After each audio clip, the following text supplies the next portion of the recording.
This is Wayne Johnson and Clint Smith bringing you the fishing report for August 26th, Friday, and it's about noon. And right after this fishing report, I'm going fishing. Why didn't you go fishing first and then give us the fishing report? I figured, well, I'd give you the bait first and the switch later. So we're going to find out exactly what's working on there, but I have a pretty good idea. And I know I'm still going to use some hoppers. Definitely. I'm going to still use some hoppers, and I'm going to still use some blue wing olives in the evening. As the evenings roll by and the temperatures are getting cooler, we're getting more and more blue wing olive activity, especially earlier in the evening.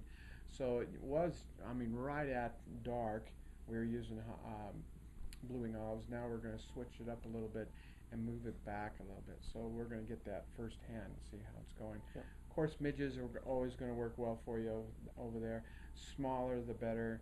Um, and even little tri-coast spinners. I like Yep. using those over there. Definitely. It's it's getting to be that time too. We need to start thinking about fishing streamers. It's going to be a pretty important food source for those browns. They're going to start beefing up and getting ready for the spawn in October.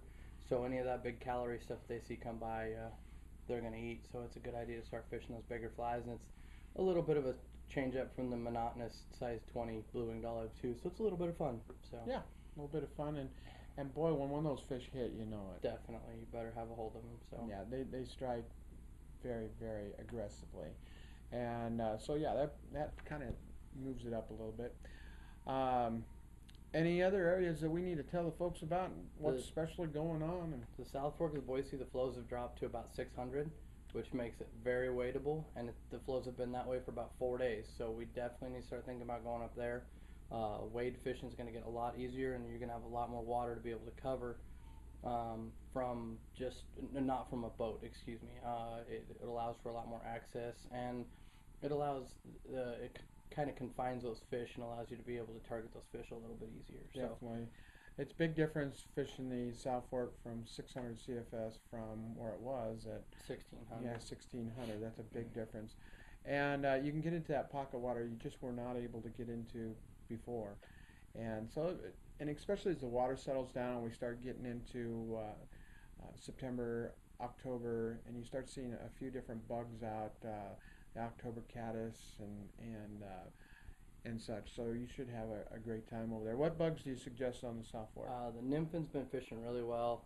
Golden stones and the bigger black stoneflies have fished really well, trailed with a hare's ear or a pheasant tail, either one. That's probably one of my favorite things about the South Fork is it's a pretty simple fishery. As far as nymphing goes, the same thing usually works pretty much year round. As far as dries go, there's getting to be a few more hoppers every day. The fish are starting to look up a little more. There's the ever-present blue wings and midges, which can be hard to fish, but definitely can make for a good day.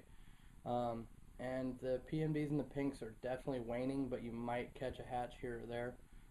So the hoppers and the hopper dropper thing is probably going to be one of your best bets to catch fish dry. There you go. And I know I fished it with my pontoon boat at times. Right now is a good time. The water's low, it's easy to navigate, there's no real big obstacles or everything, and it can get you places that you can't normally fish, and it's very safe this time of year. Don't forget your flotation device, so I don't want to read about you in the newspaper.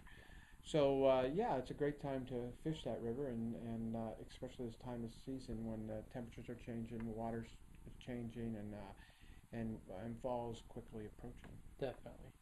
How about the wood? The wood is continually picking up as the flows start to stabilize. Attractor patterns have been working really, really well. We've talked to a few people who are heading up there and still fishing the wood in the afternoon after they fish Silver Creek in the morning. Mm-hmm. The hatches on Silver Creek are getting shorter and shorter, so the wood is getting busier and busier. But the fishing is really well up there. Flows finally stabilized and everything's looking good. So Good, good. And this is another time of year that I love going lake fishing. absolutely. Especially you've got a lot of local lakes here, and up in the mountains. This is the time of year things really start happening. Fish know that with that water temperature change and the seasons changing, they need to fatten up. Definitely, and the fish in those high mountain lakes have such a short window that they'll eat just about anything they can get their hands on to continue to fatten up so they can get ready for winter because it's a short window that they get to feed throughout the summer. So So I liked terrestrials. absolutely. Still using those terrestrials, beetles, ants. Haven't used a lot of hoppers. Hoppers are a little iffy, the high mountain lakes. Sometimes there's a good population of hoppers. Just try and gauge it by what you see on the bank. Definitely notice your surroundings and see what you see. If you're hiking in and you see a lot of ants in the trees and whatnot, I'd probably steer towards ants, but don't be afraid to switch to that beetle or whatnot. But if you get up there and you see a bunch of hoppers, I'd start fishing a hopper. Yep. That's a good point to make, Clint. What I like to do is see what my surroundings are offering me to fish with. And I know one time I was on the South Fork of the Boise, and I kicked up this big moss pad, and I started breaking the moss pad out to see what was in there. I was just amazed, especially when I saw real stonefly nymphs. They come crawling out, and guess what, folks? They're just ugly. But fish love them, so I knew that that's probably what I'd want to be using that day, and I used the exact color that I saw in that moss pad. So knowing I was not chumming for fish. So, but I did want to know what was working, and that's a good way to find out. And they look for that easy meal, and they look for that big calorie intake. Definitely. So, how about the? I guess Duck Valley starting to slow down a little It's bit. definitely starting to slow down. It's been really hot, so we're getting that algae growth, and it's a little bit of a tough fishery when it gets that hot. The fish get really, really deep, and the fish get hard to bring up and get back revived again. So we want to be careful and be sure we give those fish plenty of time to revive. The flies that they're using are still the regular lake patterns, leeches, chironomids. They're still the ever-present damsel during the warm weather. So there's definitely fish to be caught, but just be aware you're going to have to fish a little deeper and be careful with those fish. Now, thing about this time of season that I really get excited about is steelhead. They're coming. We're starting to think steelhead. Have you heard any reports on what it's looking like as far as the forecast goes? You know, it looks like we're going to have another really good year. We're above last year, but still below our highest year in the last 5, the way it's looking. So we should be, I think it's looking better than last year, so that kind of gives us a gauge. So we should have a good number of fish. I talked to a good friend of mine who's a guide over on the Grand Ronde, and he fished the lower Ronde a week ago and said he did see one fish. Didn't catch any. They were smallmouth fishing, but he did fish a little bit for steelhead and didn't catch any fish, but thought within the next week or so they should see a pretty good boost of fish, which usually lets us set up to figure when our fish are going to get into the clear water and the salmon. So it's looking like they're going to be about on schedule. If you're looking to head that way, there are fish in the Deschutes. I haven't talked to very many guys who fished it yet, but there are guys there fishing it, and they're fish in the river. So Nice. And the beautiful thing about Idaho and being close adjacent to Oregon like we are is our steelhead season lasts a long time. it does. We get spread way out. We really do. And if we have a decent winter, when I say decent, that you have decent temperatures so things don't freeze up, you can fish throughout the whole winter. My best steelhead day I've had in Idaho, we were fishing a week before Christmas. Yep.